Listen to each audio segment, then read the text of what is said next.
Assalamualaikum warahmatullahi wabarakatuh. Selamat datang kepada seluruh mahasiswa dimanapun Anda berada. Berjumpa dengan saya Wahib Asyahri. Kali ini kita di mata kuliah Administrasi Pertanahan. Nah, kepada seluruh mahasiswa silakan mengikuti menyimak materi ini dari awal sampai akhir agar dapat memahami materi ini dengan baik. Kita mulai, bismillah. Nah, mahasiswa sekalian, pada pertemuan hari ini kita akan membahas tentang manajemen dan organisasi pertanahan. Pertama, kita akan mempelajari dulu tentang konsep manajemen pertanahan. Dimulai dari pengertian manajemen. Nah, dalam berbagai literatur disebutkan bahwa istilah manajemen mengandung 3 pengertian, yaitu sebagai proses, sebagai kolektivitas orang-orang yang melakukan aktivitas manajemen, dan yang terakhir, manajemen sebagai suatu seni dan ilmu.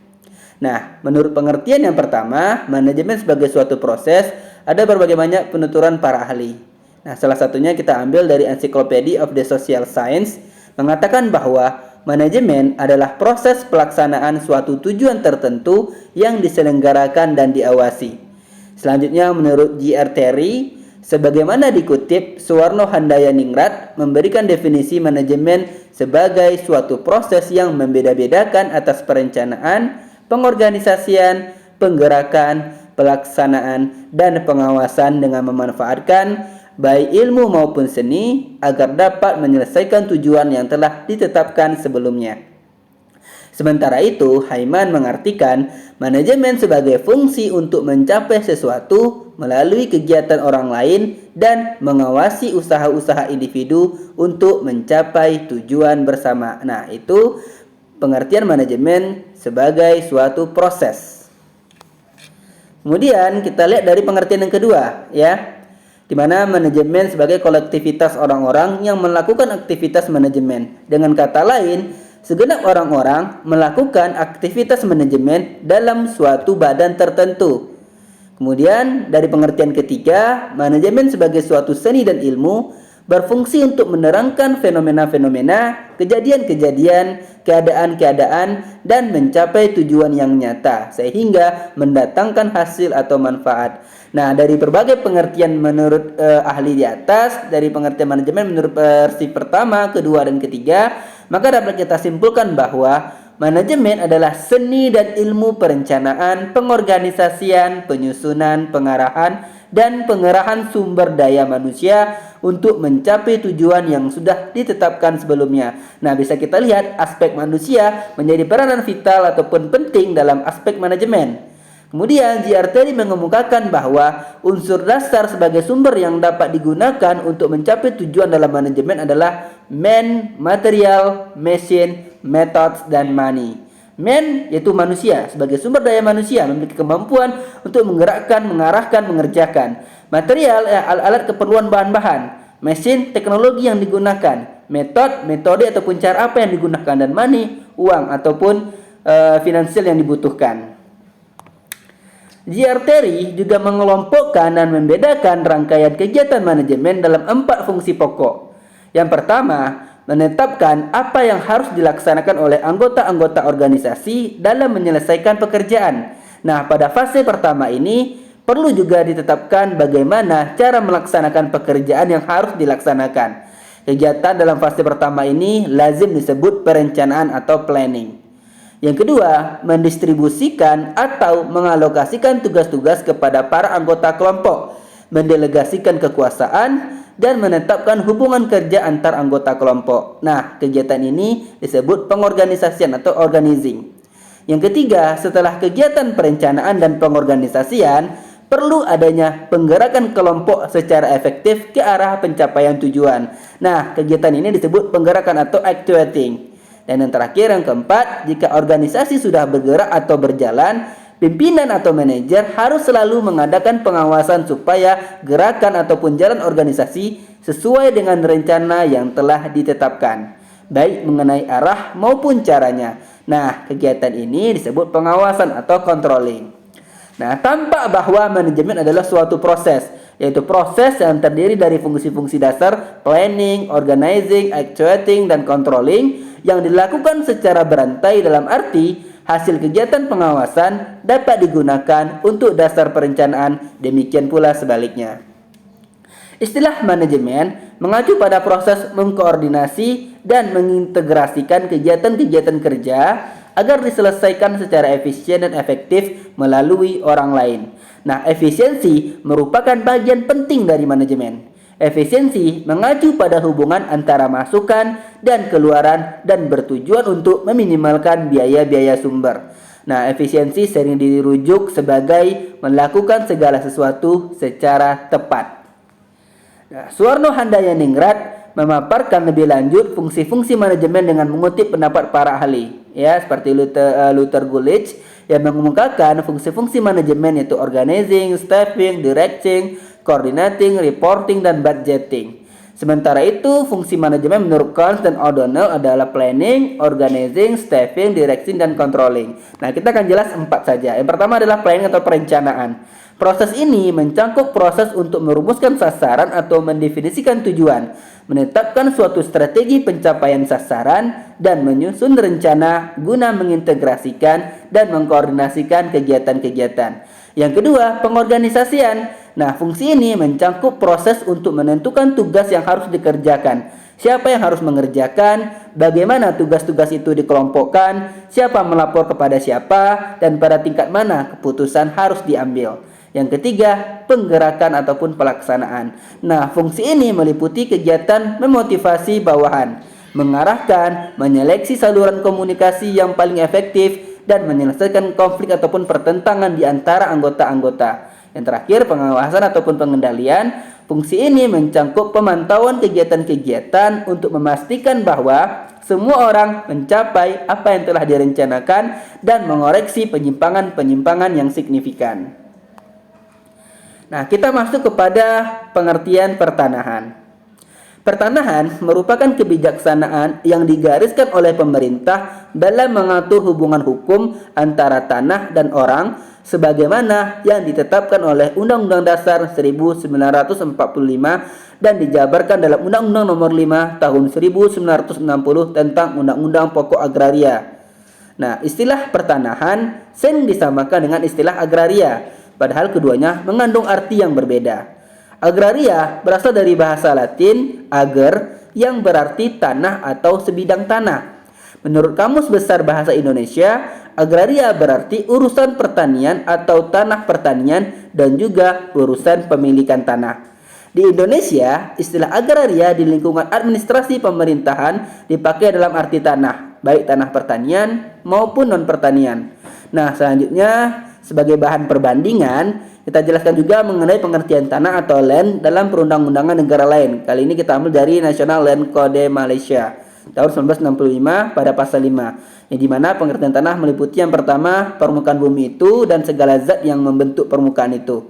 Yang kedua, bumi yang berada di bawah permukaan dan segala zat di dalamnya.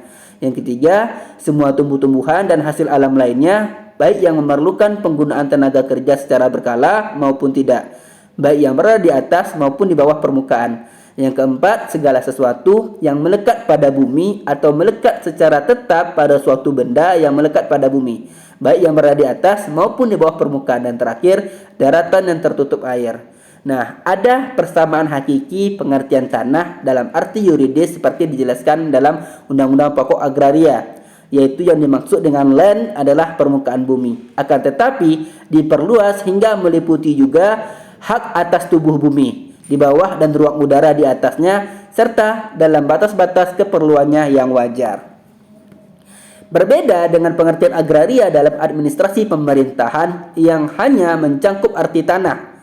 Pengertian agraria yang digunakan dalam Undang-Undang Pokok Agraria justru mencakup arti yang sangat luas, meliputi bumi, air, dan kekayaan alam yang terkandung di dalamnya. Bahkan batas-batas seperti yang ditentukan oleh pasal 48 Undang-Undang Pokok Agraria meliputi pula ruang angkasa, yaitu ruang di atas bumi dan air yang mengandung tenaga dan unsur-unsur yang dapat digunakan untuk usaha-usaha memelihara dan memperkembangkan kesuburan bumi, air, serta kekayaan alam yang terkandung di dalamnya, dan hal-hal lainnya yang bersangkutan dengan itu.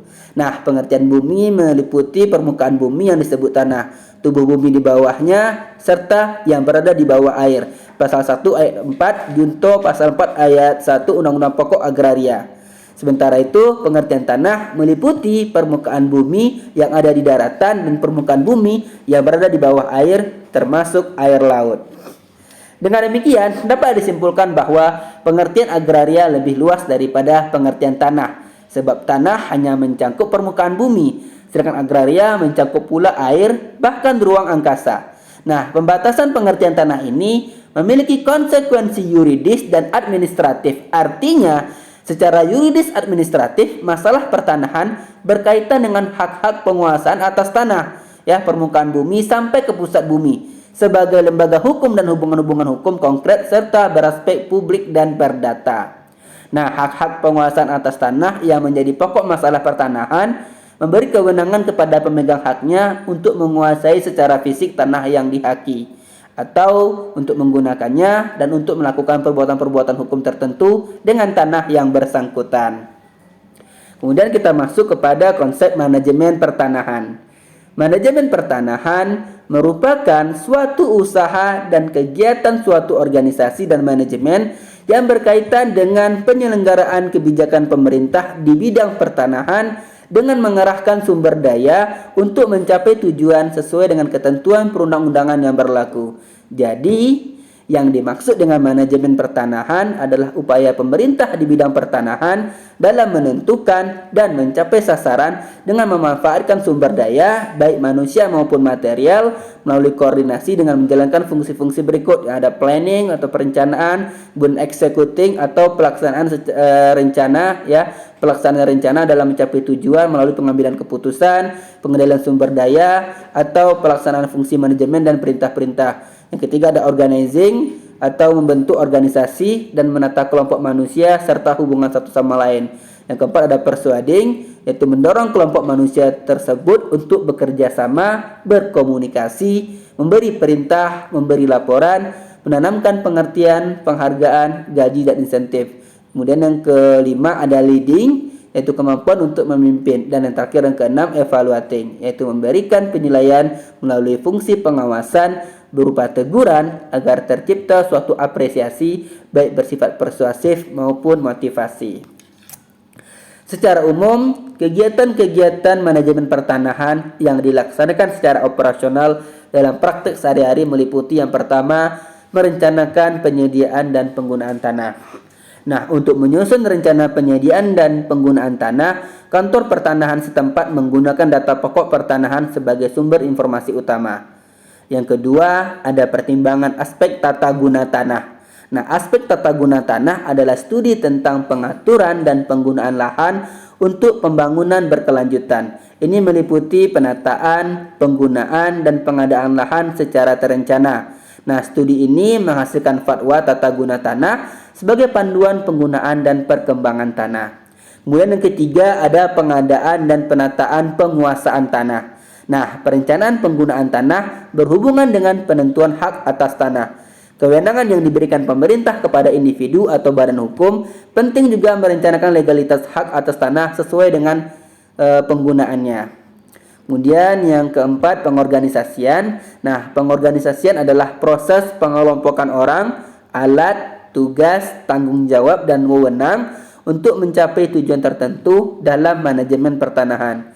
Yang kelima ada koordinasi penanganan masalah pertanahan. Nah, koordinasi dalam pemerintahan pada hakikatnya merupakan upaya memadukan atau mengintegrasikan, menyerasikan, dan menyelaraskan berbagai kepentingan dan kegiatan yang saling terkait beserta segenap gerak, langkah, dan waktunya dalam rangka pencapaian tujuan dan sasaran bersama. Kemudian yang keenam ada peningkatan pelayanan pertanahan. Pelayanan penting di Badan Pertanahan Nasional dan instansi pemerintah. Standar yang baik melibatkan kesederhanaan prosedur, kejelasan hak kewajiban, keamanan hasil, keterbukaan mekanisme peraturan, efisiensi penggunaan sarana, biaya ekonomis, keadilan, kecepatan, dan kuantitas pelayanan. Yang terakhir yang ketujuh, pengawasan pelaksanaan penggunaan tanah.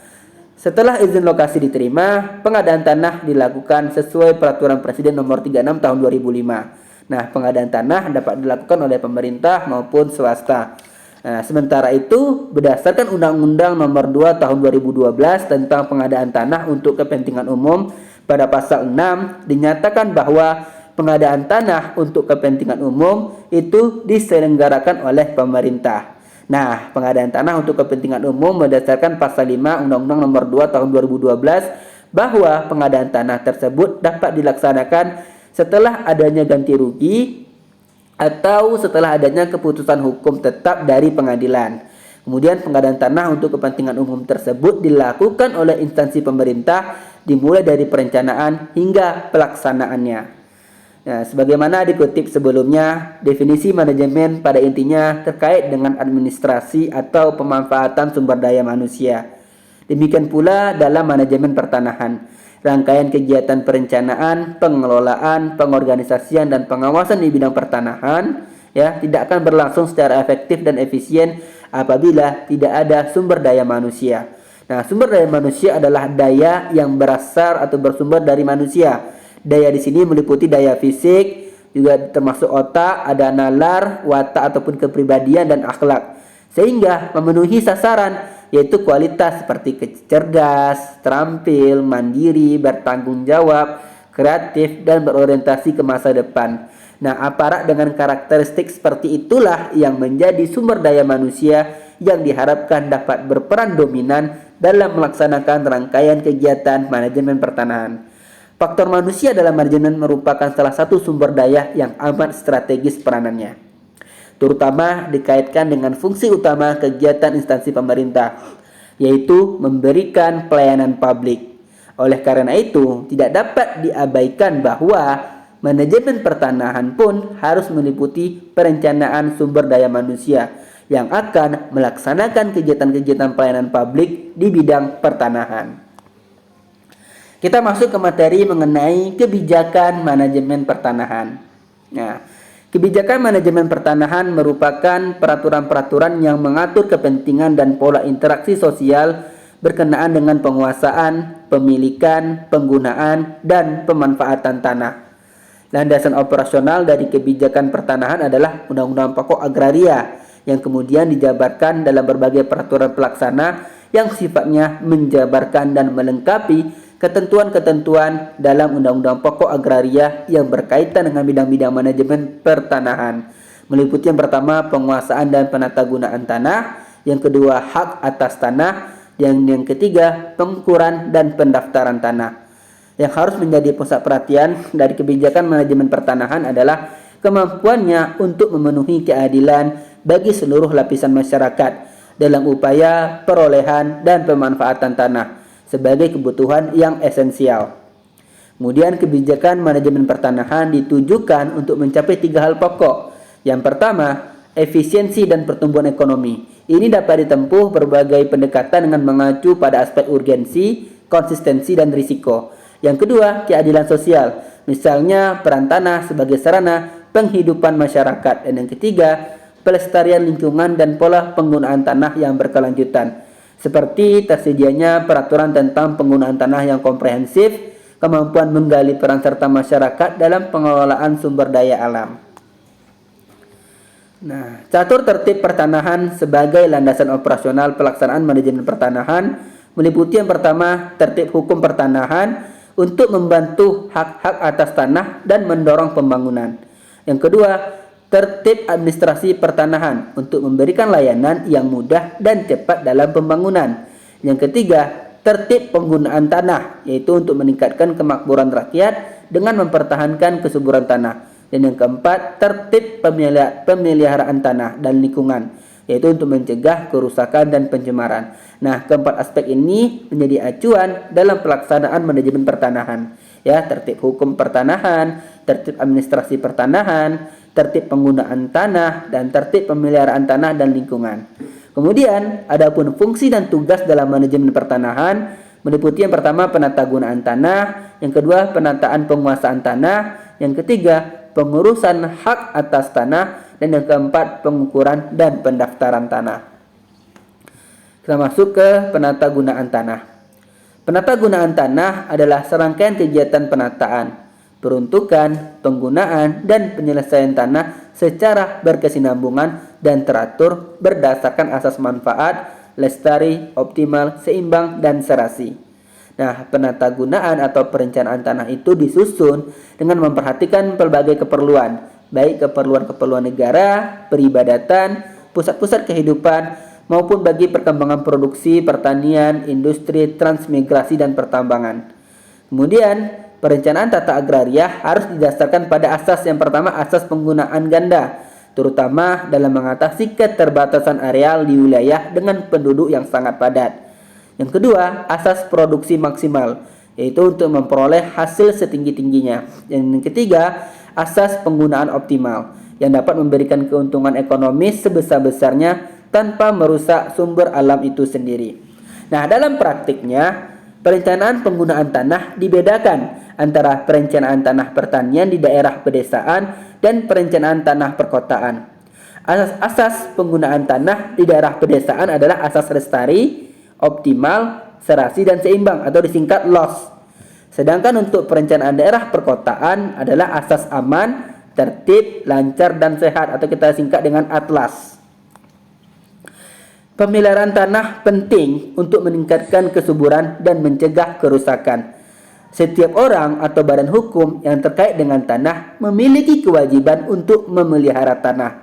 Pemerintah telah mengeluarkan peraturan mengenai penatagunaan tanah seperti Undang-Undang Nomor 26 Tahun 2007 tentang penataan ruang dan Peraturan Pemerintah Nomor 16 Tahun 2004 tentang penatagunaan tanah. Nah, prioritas penatagunaan tanah adalah penggunaan dan pemanfaatan kawasan lindung dan budidaya sesuai dengan rencana tata ruang wilayah.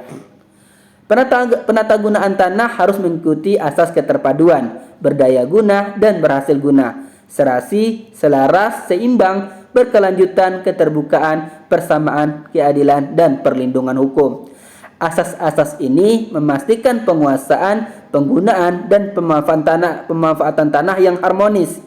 Nah, Direktorat Tata Guna Tanah bertanggung jawab atas penatagunaan tanah, termasuk pengumpulan data, persiapan rencana kerja, pemetaan, dan pengawasan. Pelaksanaan penatagunaan tanah didasarkan pada survei lapangan, analisis, dan kebijakan pemerintah setempat. Kemudian kita masuk kepada penataan penguasaan tanah. Penataan penguasaan tanah dilakukan melalui kebijakan land reform yang melibatkan pengawasan penguasaan tanah dan penggunaannya sesuai dengan Undang-Undang Pokok Agraria. Undang-Undang Pokok Agraria mengatur bahwa tanah harus digarap dan dikuasai sendiri oleh pemiliknya dengan pembatasan atas pemilikan tanah yang berlebihan. Nah, program land reform bertujuan mencapai keadilan dalam perolehan dan pemanfaatan tanah pertanian. Namun, program ini mengalami kendala politis, teknis administratif, dan legal serta terhambat oleh kurangnya data pertanahan yang akurat dan krisis ekonomi. Program land reform sebagai strategi untuk mencapai keadilan dan perolehan dan pemanfaatan tanah pertanian telah diawali dengan dikeluarkannya Undang-Undang Nomor 56 PRP tahun 1960 tentang land reform. Nah, berikut peraturan pelaksanaannya. Yang pertama, larangan untuk menguasai tanah pertanian yang melampaui batas. Yang kedua, larangan memiliki tanah secara absente. Yang ketiga, redistribusi tanah-tanah kelebihan dari batas maksimum. Nah, tanah-tanah yang terkena absente, tanah bekas suap praja, dan tanah negara lainnya. Yang keempat, pengaturan soal pengembalian dan penebusan tanah-tanah pertanian yang digadaikan.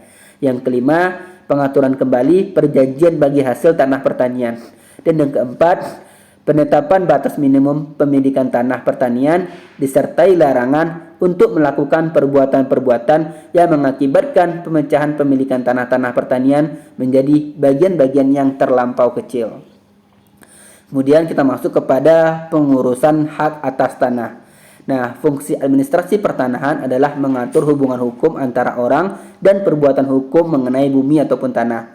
Hak-hak atas tanah termasuk hak primer dan hak sekunder. Yang dimaksud dengan hak-hak atas tanah yang bersifat primer adalah hak-hak atas tanah yang berasal atau diperoleh dari negara, yaitu hak milik, hak guna, hak usaha, hak guna bangunan yang diberikan oleh negara, dan juga hak pakai yang diberikan oleh negara berdasarkan pasal 16 Undang-Undang Pokok Agraria. Sementara itu, hak-hak atas tanah yang bersifat sekunder adalah hak-hak atas tanah yang berasal atau diperoleh dari pemilik tanah, yaitu hak guna bangunan dan hak pakai yang diberikan oleh pemilik tanah, hak gadai, hak usaha bagi hasil, dan hak menumpang, hak sewa, dan lain-lain. Pasal 37, 41, dan 53 Undang-Undang Pokok Agraria. Nah, terdapat beberapa peraturan terkait dengan pengelolaan hak atas tanah, ya. Seperti yang pertama, Undang-Undang Nomor 5 Tahun 1967 tentang Undang-Undang Pokok Kehutanan, ya. Kemudian diperbarui lagi Undang-Undang Nomor 41 Tahun 1999.